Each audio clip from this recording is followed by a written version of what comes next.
శ్రీనివాస్ గారు, విజయవాడ ముంపుకు గురైంది. చాలామంది ఇబ్బందులు పడ్డారు. ప్రతిపక్షాలు చూస్తే ప్రభుత్వం విఫలమైందని చెప్తున్నారు. ప్రభుత్వం ఏమో బ్యారేజ్ అవ్వచ్చు, లేకపోతే బుడమేరుకు సంబంధించి ఇవన్నీ కూడా వీళ్ళు చేసిన తప్పుల వల్లే ఈ బుడమేరు పొంగింది అని చెప్తున్నారు.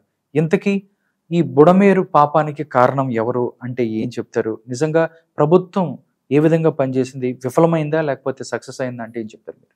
స్కూల్ ఫైనల్ అప్పుడు ఎమర్జెన్సీ స్కూల్లో ఉండగా, హై స్కూల్లో ఉండగా ఎమర్జెన్సీ సమయంలో మేము బయటికి రావడం జరిగింది. రాజకీయాలు ఏ పార్టీలో లేకపోయినా ఆ ఉద్యమం, ఆ స్పిరిట్ అంతా తీసుకుని కొంత రాజకీయాలు స్టడీ చేస్తూనే ఉంటాను. అనేక మంది ముఖ్యమంత్రులు పరిచయం ఉన్నారు. ఇక్కడ కాదు, పక్క రాష్ట్రం వాళ్ళు కూడా తెలుస్తున్నారు ఉంటారు. బట్ మిగతా స్టడీ చేస్తాం. ప్రతాప్ సింగ్ కైరన్ గారిని ఆ రోజు పంజాబ్లో జరిగినప్పుడు ఎలా చూశారు, ఎంత బాగా చేశారో, that different issue from up to Karunanidhi గారు. కానీ ఇవాళ నాకు తెలిసి ఈ దేశ చరిత్రలో చంద్రబాబు గారు అంత కష్టపడే, రాత్రింబవళ్ళు కష్టపడే ముఖ్యమంత్రి నేను చూడలేదు. ఇది ఫ్యాక్ట్. ఇది ఆయనతో పాటు ఎవరినైనా పని నేను కాదు, ఆయనతో పనిచేసి డిఫర్ అయిన అధికారులు కూడా ఎవరు కూడా ఆయన్ని క్వశ్చన్ చేయడానికి సాహసించరు. అన్లెస్ దేర్ హ్యావింగ్ సమ్ ఏదో పర్సనల్గా పెట్టుకుంటే తప్ప. శత్రువు కూడా అభినందిస్తాడు రాత్రింబవళ్ళు. తెలంగాణలో విభజిత తెలంగాణలో వరదలు వచ్చినప్పుడు అప్పుడు చంద్రబాబు గారు అంటే గిట్టని వాళ్ళు కూడా, చంద్రబాబు గారు క్రైసిస్ మేనేజ్మెంట్లో దిట్ట, ఇలాంటి చోట్ల ఆయన ఉంటే బాగుండేదని అభిప్రాయం ఆ రోజు ఈవెంట్ ఇయర్, అరే బాబు ఆయన పిలుచుకుంటే పోయి మనకు నచ్చదు కానీ అనే ఉద్దేశంతో కూడా మాట్లాడారంటే సెంటైల్. ఈ దేశంలో నవీన్ పట్నాయక్ గారు, చంద్రబాబు నాయుడు గారు క్రైసిస్ మేనేజ్మెంట్ బెటర్ అంటారు. మాజీ ముఖ్యమంత్రి ఒరిస్సాకి 24 సంవత్సరాలు 23.5 సంవత్సరాలు ముఖ్యమంత్రి చేశారు ఆయన.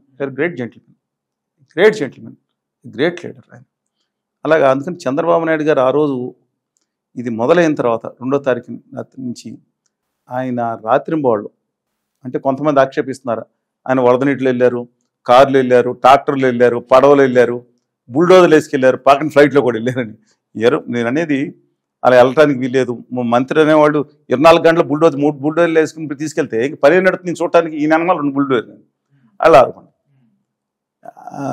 సరే, నా అభిప్రాయం ప్రకారం ఏంటంటే తర్వాత అధికారులు మిగతా వాళ్ళు చెప్పింది, అప్పుడప్పుడు ఆయన అంటే 24 గంటలు ఆయన వెళ్ళకపోయాల్సిన పని లేదు, ప్రతిరోజు వెళ్ళాల్సిన పెడితే డిస్టర్బ్ అవుతుంది. కానీ అధికారులు ప్రతి డివిజన్కి ఒక ఐఏఎస్ ఆఫీసర్ వేశారు. ఈయన ఎప్పుడు ఎక్కడికి కారు తిప్పమంటారో తెలియదు కాబట్టి అందరూ అలర్ట్గా ఉన్నారనేది. అలాగే నేను అంటే తర్వాత సబ్జెక్ట్కి వస్తాను, ముందర ఈ రాజకీయాలు చూసుకుని ఫస్ట్ మనం మాట్లాడిన తర్వాత వెళ్దాం సార్. నేను ఎవరు దానికి కారణం కూడా చెప్తాను, మాట్లాడదాం సార్. తర్వాత కళ్యాణ్ బాబు గారిని పట్టుకుని నిద్రపోతున్నాడా, ఎక్కడున్నాడు ఇతనని కొంతమంది చేస్తున్నారు. ఇంత జరుగుతుంటే అక్కడికి వెళ్ళిపోయి ఆ పాదాల ముందే దగ్గర లైఫ్ జాకెట్ తిరుగుతున్నారు. ఇక్కడ పిఠాపురంలో ఏలేరులో నీటి ప్రాబ్లం అయింది. పిఠాపురంలో పవన్ కళ్యాణ్ గారు ఇళ్ళ కోసం కొనుక్కున్న స్థలం కూడా మునిగిపోయింది. 3 ఎకరాలు ఎంత స్థలం, పెద్ద ఆఫీస్ కానీ అని అక్కడ తిరుగుతుని ట్రోల్ చేస్తున్నారు, నిద్రపోతున్నాడు. ఎవరు ట్రోల్ చేస్తున్నారు? వైఎస్ఆర్ కాంగ్రెస్ పార్టీ కాదు.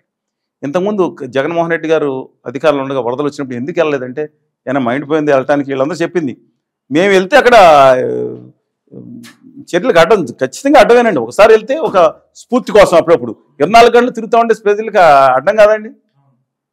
ఇప్పుడు అది అడ్డం మేము ఎలా చేస్తాం? అప్పుడు ఆయనగా చెప్పింది ఇది. అందుకని మనం బెస్ట్ అడ్మినిస్ట్రేటర్ ఎవరో రైలు పట్టాల దగ్గరికి ఉంచుంటాం కాదండి, అది అక్కడ లైన్ మెన్నో లేదా మిగతా కన్సర్న్ ఇంజనీర్ సూపర్ కాదు. బెస్ట్ అడ్మినిస్ట్రేషన్ తమ ప్రజల్లో ఆ స్ఫూర్తిని నింపడానికి, అధికారులు నింపడానికి, ఆ స్థైర్యం నింపడానికి ఖచ్చితంగా అవసరం. ఒక టాప్ పొజిషన్లో వెళ్ళటం అవసరం. కానీ 24 గంటలు అయితే ఇబ్బంది అవుతుంది. సరైన అధికారిని సరైన ప్లేస్ని నిర్మించి పని చేయించడం ఏబుల్ అడ్మినిస్ట్రేటర్. అవునండి, పవన్ కళ్యాణ్ గారు పంచాయతీరాజ్ శాఖలో పనిచేస్తున్నారు, ఆయన వెళ్ళాల్సిన అవసరం ఉంది. ఒక పాయింట్. 3వ పాయింట్ ఏంటంటే ఇంకోటి కూడా జరుగుతుంది, ఈ 2 రాజకీయ విమర్శలు. ఆ పడవలో పెట్టి 2019లో వరదలు వచ్చింది, సెప్టెంబర్ 12 అప్పుడు 11 సేమ్ ఇదే టైంకి, సెప్టెంబర్ నెలలోనే, ఆగస్ట్ ఎండింగ్ సెప్టెంబర్ వరదలు వచ్చినప్పుడు ఆ పడవలు పడేసి పడవలు అడ్డం పడినాయి. అక్కడ మా ఇల్లు ముంచేయడానికి ప్రయత్నించారు, లోకేష్ గారు ఇచ్చిన ట్వీట్లు అవి ఉన్నాయి. మీకు అర్థమైంది కన్నా, ఆ పడవలు అక్కడ పైన కడతా ఉంటారు, ఒకదాన్ని కడతా ఉంటే కొట్టుకుపోకుండా ఒక పడవ కూడా ముడేసి ఒక పడవను మాత్రం బయట కడతారు. ప్రతి పడవకి లంగరేయటం, లోపల తీసుకెళ్ళడం కష్టమని ఎవరైనా మత్స్యకారులు ఎవరని చెప్తారు. ఎందుకంటే అక్కడ కొండవీటి వాగు ప్రాజెక్ట్ పెట్టి మత్స్యకారులు నిర్వాసితులు చేసినప్పుడు నేను గట్టిగా పోరాడు. ఆ ఫిషర్మెన్ కోఆపరేటివ్ అడగండి, అప్పుడు మీరు వెళ్తా ఉంటే రాజధానిలో రైడ్స్ ఉన్నాయి, అక్కడ ఆయన గంగరాజు గారు ఉన్నారో మరి మిగతా అందరిని అడగండి, ఆ ఫోటోలు ఉన్నాయి. నేను అక్కడ ధర్నాలు చేసాం వాళ్ళకి మద్దతుగా. We're able to achieve something for them. మత్స్యకారులు డెఫినెట్ నేను పోరాడిన వాడే చెప్తున్నాను వాళ్ళకి ఇసుమంతాను ఉడతభక్తిన సాయం చేసేవాళ్ళు. మీరు అడిగితే చెప్తారు ఎవరిని అక్కడ. ఇవాళ లంగర్ అన్ని ఒకదాని పెద్దానికి కట్టుకోరండి, ఒకదాని కట్టుకుని ఒక బోట్ని కట్టుకుంటారు. అది ఇంతకుముందు వచ్చి పడగొట్టింది అంటే జగన్మోహన్ రెడ్డి గారు ప్రకాశం గారిని పడగొట్టేసి 20 లక్షల మంది చంపేస్తారని ఆడుకొస్తుంది. మరి పడవలో జగన్మోహన్ రెడ్డి గారు పడవలు వదులుకుంటాడా అధికారులు ఉండగా? ఇప్పుడు ఏం చేస్తారు? ఇప్పుడు ఈ పడవలు వదిలిపెట్టారు, అది 20 లక్షల మంది చనిపోతారు, ఉత్పాదన తగ్గిపోయింది, ఇప్పుడు పెంచారు. దయచేసి అలా ఎవరన్నా చేసుంటే మొట్టమొదటి చెప్తాను, దుర్మార్గం ఏం వాళ్ళకి గిలిటం చేయండి, ఉరిశిక్ష చేయాలి. మీకు అర్థమైంది. కానీ అవాస్తవాల మీద ప్రచారం చేయమాకండి, సబ్జెక్ట్ డైవర్ట్ చేయమాకండి. వైఎస్ఆర్ కాంగ్రెస్ పార్టీకి తెలుగుదేశానికి విజ్ఞప్తి చేస్తాను. ఓకే, ఆ పడవలేమో ఆ ఉన్న మనిషి ఎంత రాజకీయాలు ఏమైపోతారండి అసలు. నాకు ఒకళ్ళొకళ్ళు భావోద్వేగాలు పెంచేసుకుని ఒకళ్ళొకళ్ళు తిట్టుకుంటాం. అసలు స్వతంత్ర వ్యక్తిత్వాన్ని చంపేస్తున్నారండి రాధా గారు, స్వతంత్ర వ్యక్తిత్వాన్ని చంపేస్తున్నారు ఇక్కడ వీళ్ళందరూ. వాళ్ళ పొద్దున టీవీలో వాళ్ళని తిట్టుకుంటే వీళ్ళని తిట్టుకుంటే అసలు వాస్తవం ఏంటో తెలుసుకోండి పాపంది. అదంతా 100 TMCలు మీద పడతాయంట 2019 కానీ ఇప్పుడు కానీ. ఏడ పడతాయండి అసలు? ప్రకాశం బ్యారేజీ కెపాసిటీ ఎంతండి? అది బ్యారేజీకి డ్యామ్కి డ్యామ్ అని రాస్తాడు అధికారంలో ఒక అన్న ఆయన. డ్యామ్కి బ్యారేజీకి తెలుసు అసలు? అది ఒకనాడు కెప్టెన్ చార్లెస్ ఓర్ గారు సర్దార్ కాటన్ గారి సలహాలు తీసుకుని వాళ్ళు కట్టించింది డ్యామ్ ఎప్పుడు 170 సంవత్సరాల క్రితం, 1852 అండి. 170 సంవత్సరాల క్రితం అది కట్టినప్పుడు అది వర్క్ వెళ్ళండి. 1953-54 వరదలు వచ్చినప్పుడు సూపరింటెండెంట్ కొట్టుకుపోయింది. అప్పుడు చూపించేది ఆ పాతవాడు కట్టింది కాదు. ఆ తర్వాత రంగూరు ప్రకాశం మంత్రులు గారు రాష్ట్రం మొదటి ముఖ్యమంత్రిగా ఉన్నప్పుడు ఆయన మళ్ళీ మనం కట్టిద్దామని ప్లాన్ చేసి 50 కంప్లీట్ అయింది. అది అందుకే ప్రకాశం బ్యారేజ్ పెట్టుకున్నాం. అది ఇవాళ అది ఓన్లీ డైవర్షన్ వేరు, దయచేసి అర్థం చేసుకోవాల్సిన టెక్నికల్గా. అది అటు ఇటు వచ్చిన ఈ కాలంలోకి అంటే రేస్ కాలువ లేకపోతే ఇప్పుడు ఏలూరు కాలువ ఉన్నాయి కదండి, ఇదిను అటు గుంటూరు కొమ్మనూరు ఛానల్ వీటికి పంపించుకోవడానికి ఉపయోగపడుతుంది నావిగేషన్ కూడా అద్భుతంగా. అదేమన్నా 100 TMC రిజర్వాయర్ అని అసలు ఏం ఆడుతున్నారండి? 10 లక్షల క్యూసెక్లు వస్తుంటే 10 లక్షల క్యూసెక్లు పంపించేస్తారు. లోపల నిల ఉండేది అంతా పూర్వం 3 TMCలు. ఇప్పుడు కూడా సిల్ట్ ఏర్పడి ఇంకా తగ్గిపోయింది. ఓకే, అంటే ఒక TMC అంటే దాదాపు 12,000 క్యూసెక్లు లోపండి. దాని ఉన్న కెపాసిటీ 1.5 TMC అంటే 11 లక్షల క్యూసెక్లు వచ్చింది వరద. ఇప్పుడు వాళ్ళు ఆ రోజు కనుక తెలుగుదేశం వాళ్ళు బడవలు బదలగొట్టి మొత్తం జనాన్ని చుంపేసి వైఎస్ఆర్ కాంగ్రెస్ పార్టీని బదనాం చేసే పెట్టారు, లేకపోతే ఈ రోజు కనుక బదనాం పెట్టారు ఉంటే చెట్టు తీసుకోండి, ఒకవేళ ఆధారాలు దొరికితే తీసుకోండి. కానీ 20 లక్షల మంది చచ్చిపోవడం ఏంటి? ఆ రోజు కానీ ఈ రోజు కానీ చేయటం ఏంటండి? ఇది ఎందుకు డైవర్ట్ చేస్తాం? డైవర్షన్ పాలిటిక్స్ దేనికండి? ఆయన ఫోటోనేమో తలసేల రఘురామ్ గారితో ఉందో, కోమటి భాస్కర్ గారు ఆయన తాలూకాని ఫోటో పెట్టారు తలసేల రఘురామ్ గారితో. ఎవరిది? ఈ బోట్ యజమాని. వీళ్ళేమో లోకేష్ గారితో ఫోటోలు పెడుతున్నారు. ఆ బోట్లు మొత్తం 5 బోట్లు కదా, 3 బోట్ల రంగులు అంటే ఈ బోట్ల రంగులేమో అది వైకాపా రంగులు కదంటే, ఈ వైకాపా బోట్లు కూడా చంద్రబాబు నాయుడు గారి విజయోత్సవం పాల్గొన్నాయి వీడియోలు పడుతున్నారు. ఈ చాలా మంది ఏమో అలవాటు పడిపోయారంటే ఇటు గ్రూప్ కానీ అటు వాట్సాప్ గ్రూప్ కానీ చూడటారు, రెండో సైడ్ చూడటానికి ఇష్టపడరు. బాలకృష్ణ గారు చూడొద్దని చెప్పారని వాళ్ళు కానీ వీళ్ళు కానీ. ఏందండి ఇది?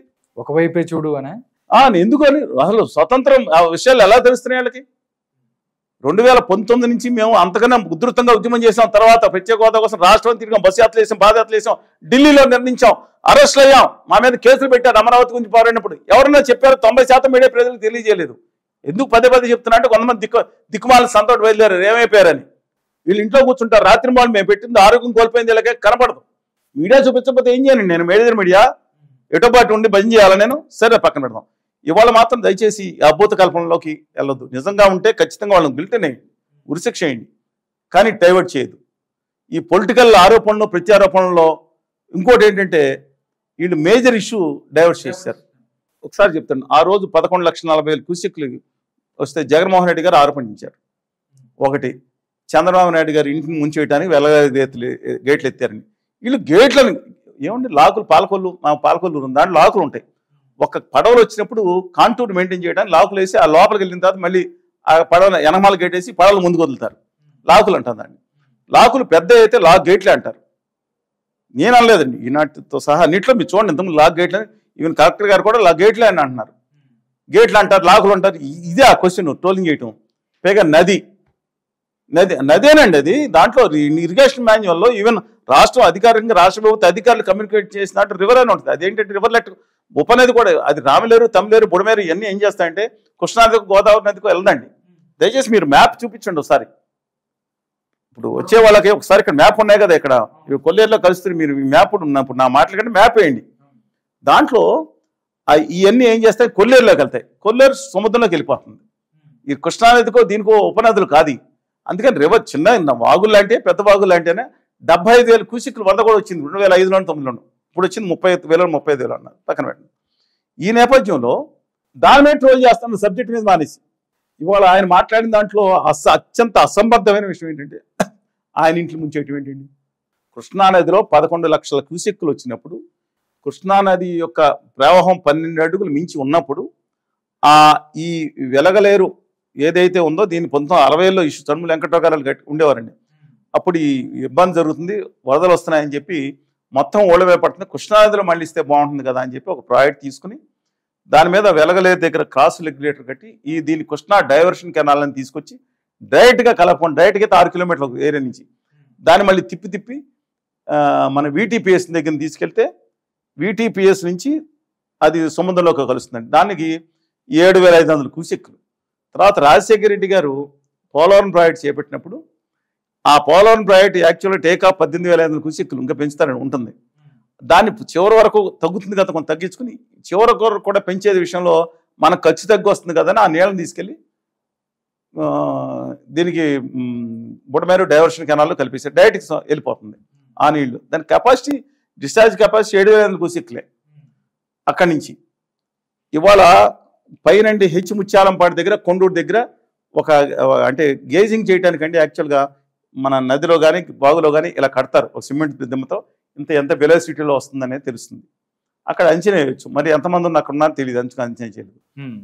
ఇవాళ జగన్ గారు డైవర్ట్ చేశారు, నిరాశ్రయుల మీద ముందస్తు ఎందుకు సమాచారం చెప్పలేదు, ఇవన్నీ మాట్లాడి దీన్ని ఆయన అనాలోచితంగానో ఎవరు దిక్కుమాల సలహా ఎవరు ఇచ్చారో చంద్రబాబు నాయుడు గారి కక్ష. ఎందుకంటే కక్షాదింపు వల్లే కదా పతనం పోయింది. నవరత్నాలు 9లో 7-8 బాగానే చేశారు, మిగతాది ఏది డెవలప్మెంట్ మీద కానీ దృష్టి పెట్టలేదు, ప్లస్ కక్షాది మీద కదా ఆయన పతనం అయింది. ఇవాళ ఆపుకోలేక చంద్రబాబు నాయుడు గారి ఇల్లు సంబంధం ఏంటండి. ఈ గేట్లు ఎత్తే కృష్ణానది నీళ్లు వెనక్కి వచ్చినాయి, ఈ నీళ్లు కృష్ణానదికి వెళ్ళవు. 7,000 క్యూసెక్కుల నుంచి ఎట్టు వెళ్తుంది, కొంచెం గట్లు వెనక రివర్స్లో వస్తుంది ఆ నీళ్లు, ఇక్కడి నుంచి ఇటు వెళ్తుంది అని అనాలోచితంగా మాట్లాడటం వల్ల మొత్తం డైవర్ట్ అయిపోయింది.